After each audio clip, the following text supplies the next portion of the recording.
Hello friends, स्वागत है आपका मेरे चैनल अंकित 793 में। तो फ्रेंड्स, जैसा कि आप मेरी स्क्रीन पर देख पा रहे हैं, ये हमारा प्रोब हेड है। ये हमारा प्रोब हेड है। तो बहुत से हमारे जो फ्रेंड्स हैं उनको कन्फ्यूजन होती है, जो कि हमारे एक्यूरेट मशीन में आर्कोकैड सॉफ्टवेयर है और उसमें एक्यूरेट मशीन में जो मेरा रेनिसा का प्रोब हेड है, ये मेरा रेनिसा का प्रोब हेड है। तो इसमें हमारे एंगल्स दिए होते हैं A0 B0, मतलब A क्या है और B क्या है।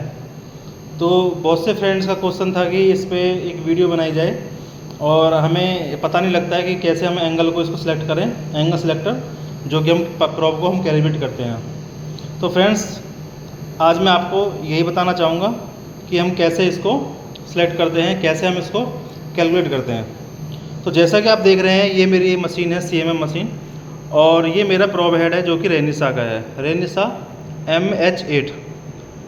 ठीक है।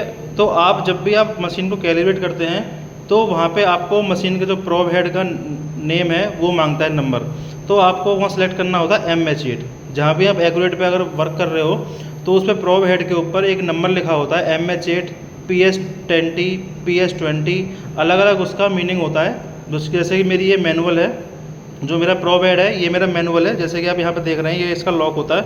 मैं इसको लॉक को ओपन करूँगा तो ये लूज़ हो जाएगी, ये मेरी लूज़ हो जाएगी, ये मेरी रोटेट होनी चालू हो जाएगी। इसके बाद मैं इसको लॉक करूँगा तो ये मेरा रोटेट नहीं होगा। तो इसमें मेरा मैनुअल है MH8। ऐसे ही इस पर अलग से वर्जन होता है PS20, PS20, जो कि हमारा PS20 होता है। जैसे कि मान लीजिए वो मेरा ऑटोमेटिक होता है, उस पर हमारा ये लॉक नहीं होता है। ठीक है। उसमें PS20 में हमारा लॉक नहीं होता है, उसमें क्या है, हमारा प्रोब ऑटोमेटिक होता है। जैसे ही हम सिस्टम पे, कंप्यूटर पे हम उसको क्लिक करेंगे A0 B0 या A90 B0, उसके बाद ऑटोमेटिक ये रोटेट हो जाएगा। ओके फ्रेंड्स, ऐसे ही हमारा PS20 होता है। उसमें क्या होता है, उसमें यहाँ पे एक डायल लगा होता है डिजिटल, जैसे हमारा वर्नियर कैलिपर होता है ना, उस टाइप से एक डिजिटल होता है, उसमें हमारा लिखा होता है। उसमें भी ये लॉक होता है, बट उसमें क्या होता है, इसमें ये नहीं होता, ये नंबरिंग नहीं होती है। ये नंबरिंग जो 15-30 होती है और ये 0 है, ये नंबरिंग नहीं होती है। उसमें एक हमारा डिजिटल होता है, यहाँ पे एक बॉक्स बना होगा डिजिटल टाइप का, उसको हम लॉक को खोलेंगे तो हमारा A0 B0 यहाँ पे हमारा शो करेगा। ठीक है फ्रेंड्स, अब मैं आपको बताता हूँ इसमें आपको एंगल A क्या है और B क्या है। A हमारा होता है ये, जो मेरा 0 से लेके और 90 तक। ठीक है, ये आप देख रहे हो, ये मेरा 0 से लेके 90 तक, ये होता है मेरा A।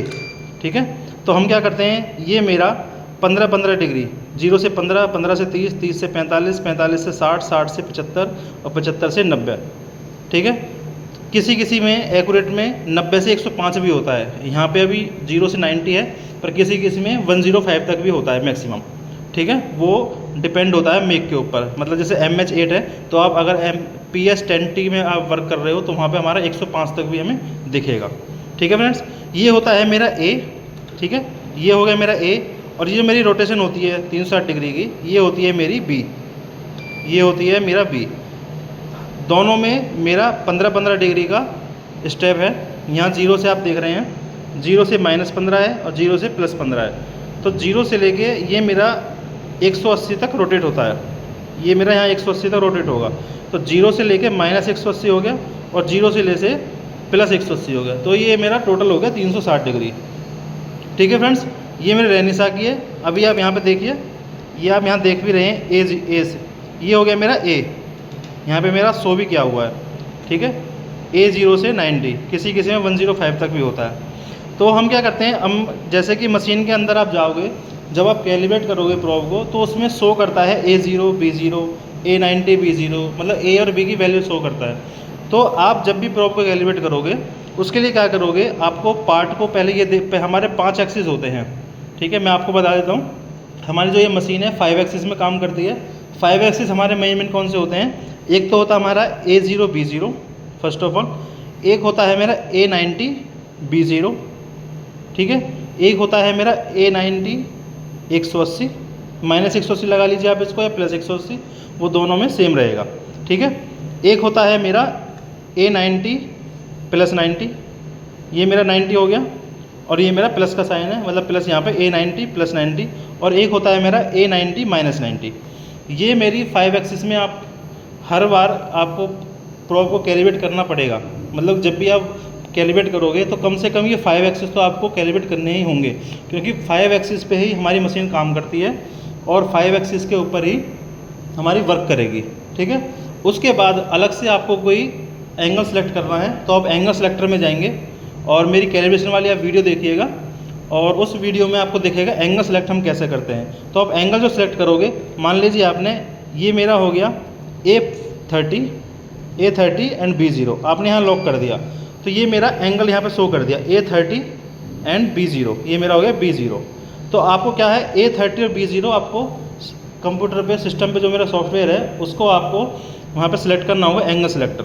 ठीक है, ऐसे ही मान लीजिए कोई पार्ट है हमारा यहाँ पे, ये हो गया A30 माइनस 75। ठीक है, A30 माइनस 135 कि कोई हमारा ऐसा पार्ट आ जाता है कास्टिंग का या कोई एंगल में कोई होल होता है तो उसके लिए क्या हमें एंगल में ही प्रोब को कैलिब्रेट करना होगा। अगर हमारी प्रोब एंगल में कैलिब्रेट है तभी वो हमारी वर्क पे काम करेगी। फॉर एग्जांपल मान लीजिए कोई आपके पास कोई पार्ट आया और पार्ट ऐसा आया कि उसमें कोई होल है हमारा, कोई डाया कोई सिलेंडर है जो कि एंगल में दिया हुआ है और आप उसको चेक करना चाह रहे हैं, तो चेक करने से पहले आपको हमारी जो प्रोब है उसको कैलिब्रेट करना होगा उसी एंगल पे।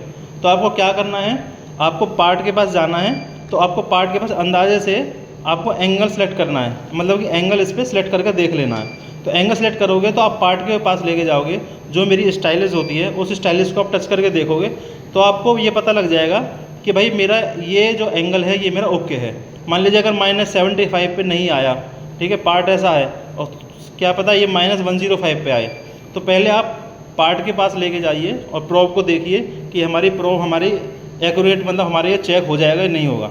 अगर ये -105 और ये हमारे 30 पे हो सकता है, अगर 30 पे नहीं हुआ तो हमारा ये 45 60, तो मुझे 60 करना पड़ेगा। अगर 60 पे हो गया तो ये मेरा क्या होगा, A60 minus B minus 105, A60 B minus 105।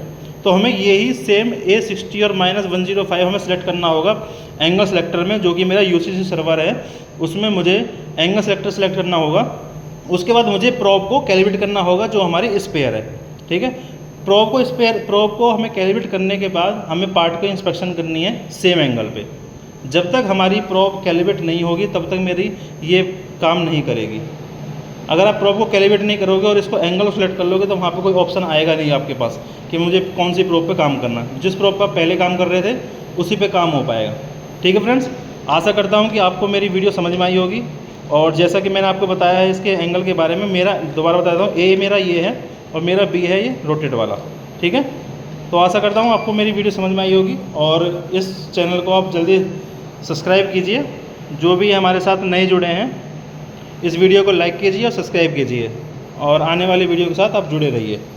And thank you and bye.